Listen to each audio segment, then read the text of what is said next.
I'm Josh. I'm Banks. Odd Places. places. Going. Viral. Yep. Josh, I like your jacket. Thank you. Very stylish. It's a smoking jacket, but I don't smoke. Did you believe me when I said I like your jacket? I want to believe you. Does that count? All right. Yes, I did. So, all right. You believe me. I just complimented you on your jacket. My sky out here is blue and it's got some white clouds. You believe that? I have no reason not to believe it. So by default, I believe it. So you have no reason not to believe it. How did you get to that? How did you get to that point with me? It took years. How long have we known each other? A couple years? Yeah, a couple years. Yeah.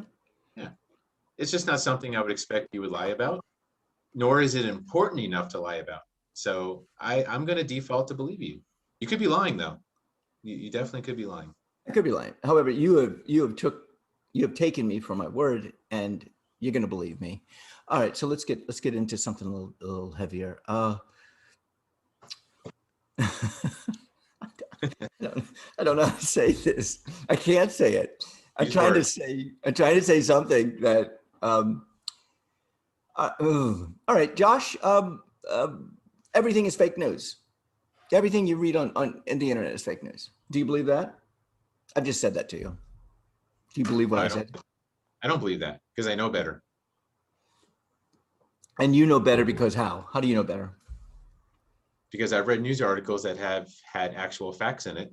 Therefore, not everything can be fake news. All right. Pretty simple. So when I said everything, okay, what about if I said, hey, I just read this article and this was not true. This is so fake. This was made up. Would you believe me? I might give you the benefit of the doubt, but I'm not sure I would bet on it. I wouldn't put money, if someone said, hey, place a bet, is what he's saying true? I'm like, I'm not going to bet on it. Well, no. Okay, so you and I have known each other for 2 years. Why would you not believe me? I mean, we talk about everything on Odd Places. Why wouldn't you believe that if I saw an article and said this is just because I used the word fake, or because you promise not to take this the wrong way? Because I'll tell you. Not at all. Go ahead. I believe your intention. I believe you intend, you have good intentions in telling me it's fake news, but I'm very careful about people's competence, believing their competence, because I think maybe you're mistaken, possibly. I don't think you're trying to trick me, but I found that a lot of folks will say things and then they're not exactly sure what they're saying always. All right. And I am one of those people, is what you're saying. Yeah? No, everyone is one of those people. Okay, even you are one of those people. Even me. I make mistakes. I'm a human. I'm fallible, right? So that's why I like to verify, trust but verify. They say that's what that was Reagan. Trust yet verify. Nice. That was Cold War stuff. Yeah, that was Reagan. Yeah. Okay. So if you and I were friends for, let's say, 5 years, and we talked about, let's say we talked about politics and political stuff and we talked about everything, Odd Places, everything. If I said to you, I can't even say it. Yeah, you can. Come on. The point I'm trying to get at is this. If I say something to you enough times, you're going to believe it. Yes, no? No, not me. All right. Not you. All right. No. I know that trick. Okay. Then are you, the point I'm trying to say is, are you gullible? It sounds like you're not. I mean, but what do you think? I like to think not. I can't. That's not one of those things you can you can't rate yourself on that, right? It's one of those things you can't, someone else has to rate you. Right. You can't rate yourself on it. You're right. No, it's not possible. Right. I mean, I think gullible is a negative word. Oh, you believe anything. I'll tell you anything, you'll believe it. How about innocent? Is that a little more positive spin? I will go innocence rather than I would go gullible. Yeah. In my case, I am not I don't look at myself as gullible. I do look at myself as more innocent. I take you for your word until the word doesn't match up with an action or what is going on in the world.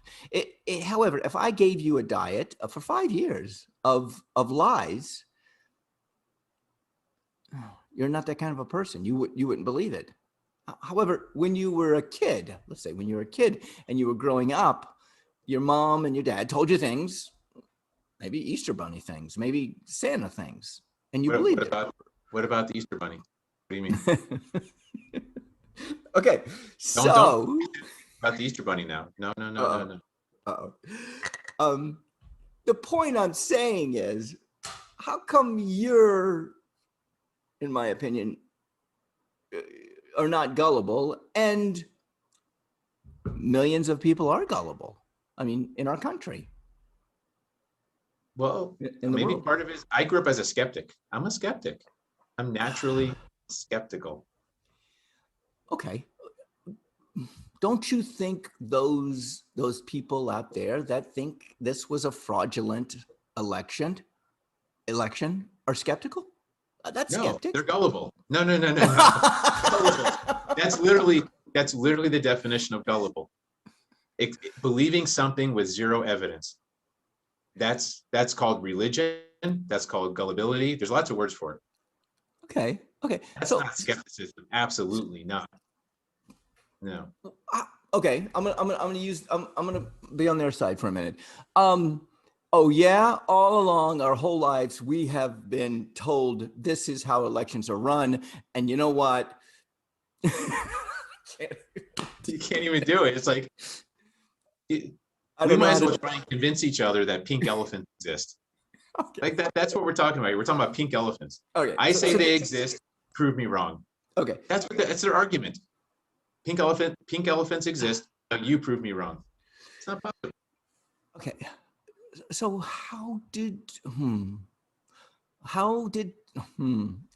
I'm just going to jump in. This many people believe this because they were told this for so amount of time. And the amount of time that you're told something, I mean, I'm thinking as a child, the amount of time, the more you're told something, the more you start believing it. You know, the sun's going to come up tomorrow. The sun's going to come up tomorrow. The sun's going to come. Hey, guess what? No, wait a minute. You're not told the sun is going to come up tomorrow. You see the sun come up tomorrow. You see it every day it comes up. So there's no reason to expect that tomorrow it won't come up. That's totally different than I'm telling you that my religion says to do this. You're supposed to eat fish on Fridays. Fish on Fridays. Oh, you can't say that word. Bad word, naughty word. Election fraud. That's totally different. Okay. So I mean, I think as a species, we are told this so many times, we start believing it.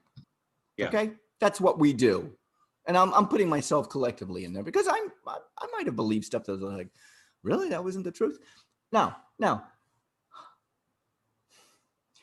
when a leader does it? I mean, it seems to me like a leader says it, then it has more power because a leader is powerful, and what a leader says, people believe.